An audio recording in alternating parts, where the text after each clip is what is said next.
This video contains news and analysis related to a recent terror attack in Kashmir. The content may include sensitive visuals and discussions that could be distressing to some viewers. Viewer discretion is advised. We strongly condemn all forms of violence and terrorism. The purpose of the content is solely to inform and create awareness based on verified reports. अरे कम दे किंतु खाटी दे MDH Kashmiri लाल लंकार गुड़ो MDH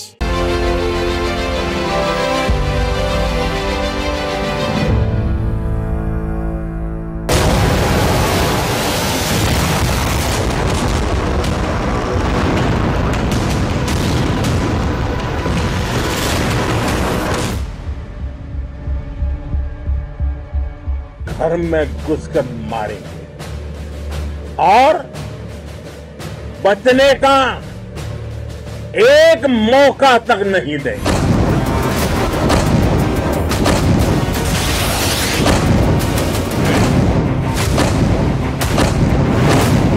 Bharat की लक्ष्मण रेखा अब एकदम स्पष्ट है। अब फिर कोई टेरर अटैक हुआ तो भारत जवाब देगा, पक्का जवाब देगा।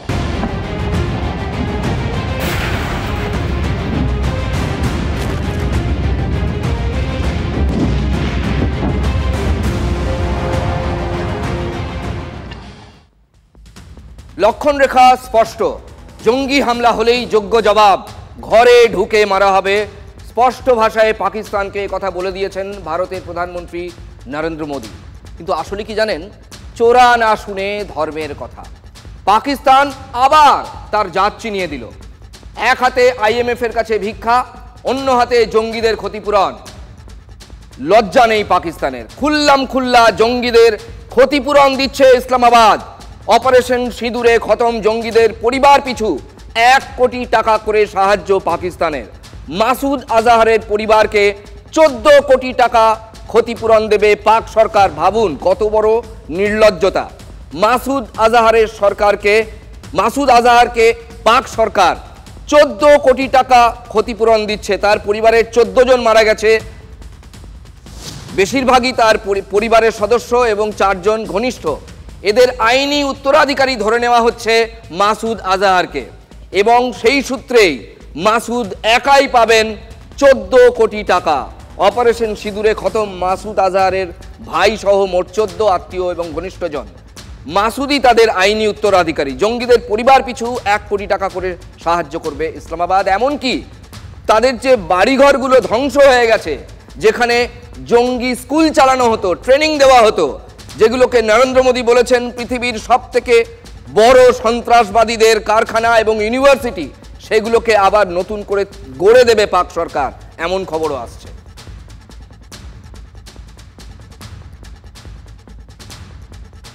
ওই যে আগেই বললাম, চোরা না শুনে ধর্মের কথা। পাকিস্তান ঠিক তেমনই, সন্ত্রাসের পথেই চলবে ইসলামাবাদ। আসলে শাহবাজ শরীফ এবং মুনিরের সেনা আর সন্ত্রাসবাদ একেবারে মিলে মিশে একাকার। এটা ওদের সামাজিক, ওদের কালচারটাই এইরকম। সেই কারণে পাকিস্তানের আমজনতাই তুলোধনা করছে শাহবাজ শরীফদের। দেখুন একবার।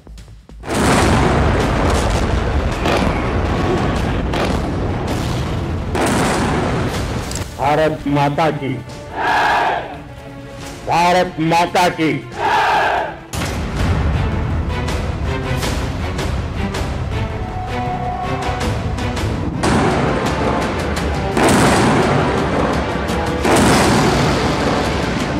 भारत में निर्दोष लोगों का खून बहाने का एक ही अंजाम होगा, विनाश और महाविनाश। মহাবিনাশ যে হয়েছে সেটা হারে হারে টের পেয়েছে পাকিস্তান।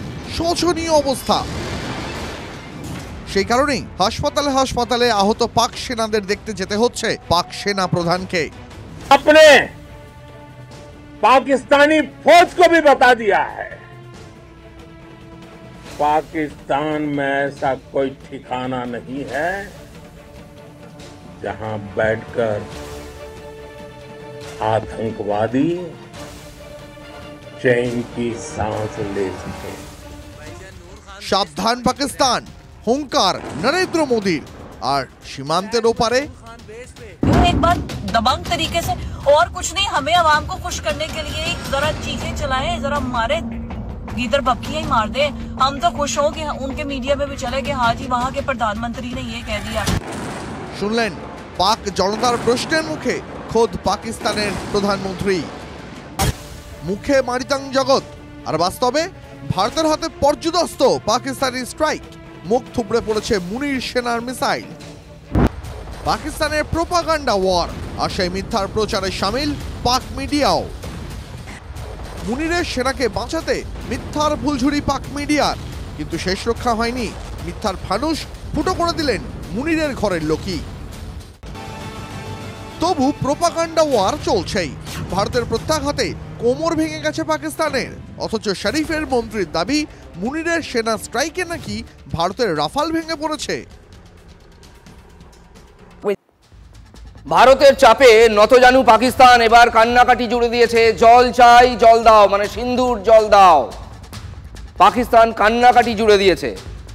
ভারত যে সিদ্ধান্ত নিয়েছে সেই সিদ্ধান্ত পুনর্বিবেচনার আবেদন জানিয়েছে ইসলামাবাদ। এটা অফিসিয়ালি বিদেশ মন্ত্রককে, মানে আমাদের বিদেশ মন্ত্রককে পাকিস্তানের বিদেশ মন্ত্রক চিঠি দিয়েছে আজকে, এবং তারা কাকুতি মিনতি করছে, জল দাও, জল দাও।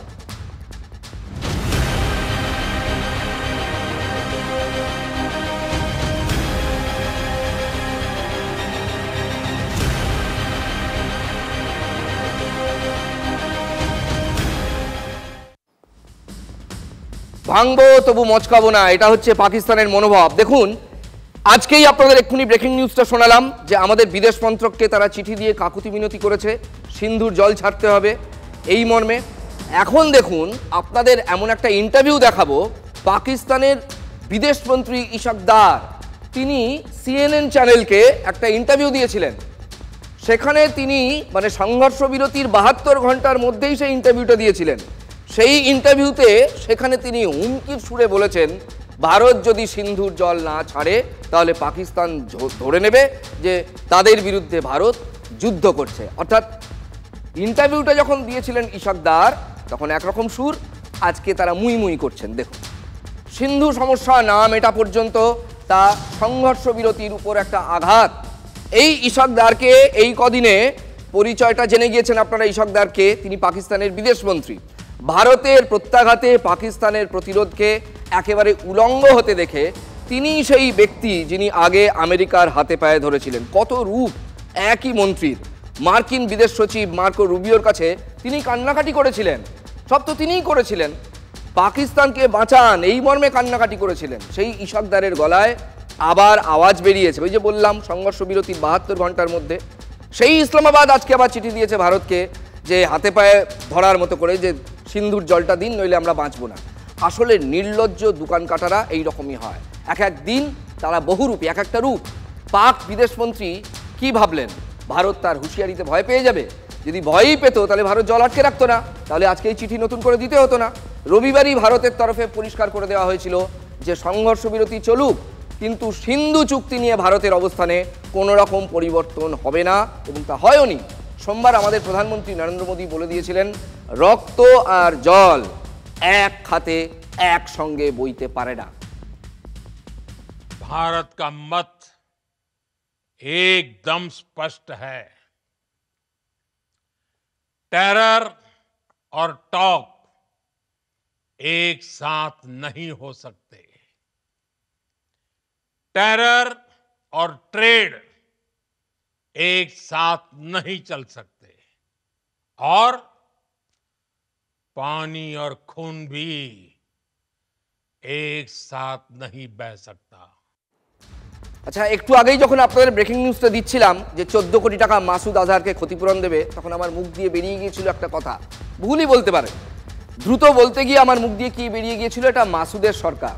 এখন আমি বলছি এটা ভুল নয়, এই সরকারটা সত্যি মাসুদেরই সরকার।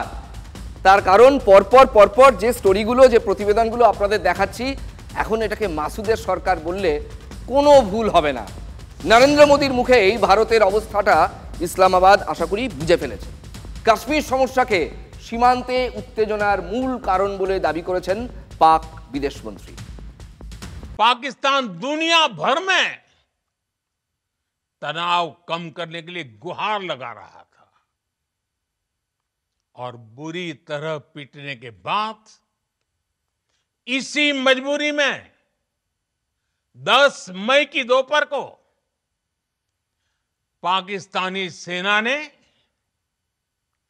हमारे डीजीएमओ को संपर्क किया। तब तक हम आतंकवाद के इंफ्रास्ट्रक्चर को बड़े पैमाने पर तबाह कर चुके थे। পাকিস্তানের সঙ্গে খুব ভাব জমিয়েছে তুরস্ক। বুঝলেন কি সুন্দর দেশটা, কত ভারতীয় বেড়াতে যায় প্রত্যেক বছর। আমাদের যারা বেড়াতে যান তুরস্কে তারা তাদের ইকোনমিকে আসলে কত স্ট্রং করেছেন। তুরস্কও কিন্তু সমান বেহায়া। এই পেহেলগামের ঘটনার পর তারা দাঁড়িয়েছে পাকিস্তানের পাশে। ভারত কিন্তু এমন একটা শক্তি, তার বিরুদ্ধাচরণ বিশেষ করে এই সময় করলে যে কি ভুল হয় সেটা তুরস্ক এবার হালে পানি পাচ্ছে না। পাকিস্তানকে সমর্থনের কি হাল হয় হাড়ে হাড়ে টের পাচ্ছে তুরস্ক। দেশটা সুন্দর, দেখতে সুন্দর, তারা কাজটা করেছে বড় কুৎসিত। অনলাইনে তুরস্ক না যাওয়ার ব্যাপক প্রচার চলছে। বহু মানুষ, বহু ভারতীয় তাতে সাড়া দিয়েছেন। প্রচারে সাড়া দিয়ে এবার তুরস্ক ঘুরতে যাওয়া বাতিল করছেন হাজার হাজার ভারতীয় পর্যটক। অন্যদিকে টিকিট বুকিং প্ল্যাটফর্ম এবং ট্যুর অপারেটর যারা, তারাও তুরস্কের বুকিং বন্ধ করে দিয়েছেন। এমন চাপ তৈরি হয়েছে তুরস্কের এয়ারলাইন্সের সঙ্গে কোড শেয়ার চুক্তি অব্যাহত রাখার জন্য সমালোচনার মুখে পড়তে হয়েছে একটি নির্দিষ্ট যাত্রী পরিবাহী বিমান সংস্থাকে, ইন্ডিগো এয়ারলাইন্সকে। তুরস্কের আপেল, খুব ভালো আপেল আসে, দেখতে দারুণ, খেতেও দারুণ, স্টিকার লাগানো থাকে দেখবেন। সেই আপেল বয়কটের সিদ্ধান্ত নিয়েছে পুনের ব্যবসায়ীরা। আবার মার্বেল পাথর রাজস্থানে আসে, সেরা কোয়ালিটির মার্বেল, রাজস্থানের যে মার্বেল আনা হয়, যে ব্যবসায়ীরা আনেন, তারা সিদ্ধান্ত নিয়েছেন তুরস্ক থেকে মার্বেল আনবেন না, কারণ আগে দেশমাতৃকা পরে ব্যবসা। বিপদ বুঝে এবার সেই তুরস্কই কাকুতি মিনতি করছে ভারতের সামনে। জানেন তো, বিপদের সময়ই বন্ধু চেনা যায়। আ friend in need is a friend in deed কথা আছে, আমরা সবাই পড়েছি ছোটবেলায়। মুখে মিষ্টি মিষ্টি কথা আর কাজে অন্যরকম। তুরস্কের কথা বলছি। সন্ত্রাস নির্মূল করতে অপারেশন সিঁদুর করলো ভারত, আর ঠিক সেই সময় পাকিস্তানকে অস্ত্র দিয়ে সাহায্য করছে তুরস্ক। এত বড় দুঃসাহস! অথচ তুরস্কের বিপদের দিনে আমাদের দেশ বন্ধু হয়ে ঝাঁপিয়ে পড়েছিল। তাহলে এবার পাকিস্তানকে সমর্থনের হাল কি হয় তারা হাড়ে হাড়ে টের পাচ্ছে। কি করে দেখুন। कौशल दिखलाया चालों में, कौशल दिखलाया चालों में, उड़ गया भयानक भालों में, निर्भीक गया वह ढालों में, सपट दौड़ा करवालों में। ভারতের পরাক্রমের সামনে মাথা নত করতে হয়েছে শাহবাজ শরীফকে। ভালো করেই বুঝেছেন কত ধানে কত চাল। আর এবার পাকিস্তানকে সমর্থনের হাল কি হয় তা হাড়ে হাড়ে টের পাচ্ছে তুরস্ক। এবার তুরস্ক আজারবাইজান বয়কটের ডাক দিল ভারতীয় পর্যটকরা। অনলাইনে তুরস্কে না যাওয়ার প্রচার চলছে জোর কদমে। প্রচারে সাড়া দিয়ে এবার তুরস্কে ঘুরতে যাওয়া বাতিল করছেন হাজার হাজার ভারতীয় পর্যটক। অথচ 2023 সালে এই তুরস্কের পাশেই দাঁড়িয়েছিল ভারত। বছর দুয়েক আগের ফেব্রুয়ারি মাসে ভয়ঙ্কর ভূমিকম্পে কেঁপে ওঠে এরদোগানের দেশ। সেদিন বন্ধু হয়ে পাশে দাঁড়িয়েছিল ভারতই। উদ্ধার কাজে দল গিয়েছিল আমাদের দেশ থেকে। এই তার প্রতিদান। শেষমেশ মুখোশটা খসে পড়ল এই সেই দিন। তুরস্ক থেকে এক যুদ্ধ জাহাজ পৌঁছল করাচিতে পাকিস্তানের সঙ্গে যুদ্ধাভ্যাস করতে। তা নিয়েও পাকিস্তান তুরস্ক ভিন্ন ভিন্ন বয়ান। পাকিস্তান বলছে তুরস্কের যুদ্ধ জাহাজ বুকুডা করাচি পোর্টে পৌঁছে গেছে, সাগরে সুরক্ষা সহযোগিতায় বড় পদক্ষেপ, শীঘ্রই আরব সাগরে যুদ্ধাভ্যাস শুরু হবে। উল্টো দিকে তুরস্কের বক্তব্য যুদ্ধ জাহাজ শুধু সুসম্পর্কের বার্তা দিতে পৌঁছেছে, যুদ্ধাভ্যাসে সামিল হওয়া পূর্ব নির্ধারিত। তুরস্ক আগেও পাকিস্তানের সঙ্গে নৌসেনা মহড়ায় সামিল হয়েছে। সেদিন কথা ঘোরাতে চেয়েছিলেন তুরস্কের প্রেসিডেন্ট, কিন্তু দুষ্টের ছল ধরা পড়ে গেল তারপরই। অপারেশন সিন্দুর চলাকালীনই হামলা পাকিস্তানের। সেদিন তুরস্কের ড্रोन দিয়েই হামলা চালিয়েছিল মুনিরের সেনা। काइनेटिक व नॉन काइनेटिक साधनों का उपयोग करके इनमें से कई ड्रोन्स को मार गिराया। ड्रोन के मलबे की फोरेंसिक जांच की जा रही है। प्रारंभिक रिपोर्ट्स से पता चलता है कि वे तुर्की के असीस गार्ड सोंगर ड्रोन्स हैं। আর এবার ইটের বদলে পাটকেল, তুরস্কের পর্যটন বয়কট। সেই দেশের অর্থনীতি দাঁড়িয়ে আছে পর্যটনের ওপর, আর সেখানেই ক্ষোভ। ভারতীয়দের বয়কটের আহ্বানের মধ্যেও পাকিস্তানের হয়ে গলা ফাটাচ্ছেন এরদোগান। বললেন ভালো এবং খারাপ সময়ে পাকিস্তানকে সমর্থন করে যাবে। ভারত পাকিস্তানের মধ্যে উত্তেজনা কমাতে তুরস্কের প্রচেষ্টার কথাও তুলে ধরেন তুরস্কের প্রেসিডেন্ট। কিন্তু ভারতীয়রা পর্যটন বয়কট করলে তুরস্কের গলায় সেই সুর থাকবে তো? শুধু পর্যটন বয়কটই নয়, তুরস্কের আপেল বয়কটের সিদ্ধান্ত নিয়েছেন পুনের ব্যবসায়ীরা। রাজস্থানের ব্যবসায়ীরা মার্বেল বয়কটের পথে। পরিণতির কথা ভালোই বুঝতে পারছেন এরদোগান। বিপদ বুঝে এবার ভারতের সামনে কাকুতি মিনতি শুরু করেছে তুরস্ক। সুদর্শনের পর এবার ভার্গবাস্ত্র। ড্রোন মোকাবিলায় দেশীয় প্রযুক্তিতে তৈরি এই ভার্গবাস্ত্র কম খরচে সোলার ডিফেন্স অ্যান্ড এরোস্পেস এই সংস্থা তৈরি করেছে ভার্গবাস্ত্র, অর্থাৎ ভার্গব যুক্ত অস্ত্র ভার্গবাস্ত্র। সোয়াম ড্রোন ঠেকাতে আকাশের মতোই সিদ্ধহস্ত ভার্গবাস্ত্র। আকাশ কি বারবার আপনাদের জানিয়েছি, আপনারা দেখেছেন।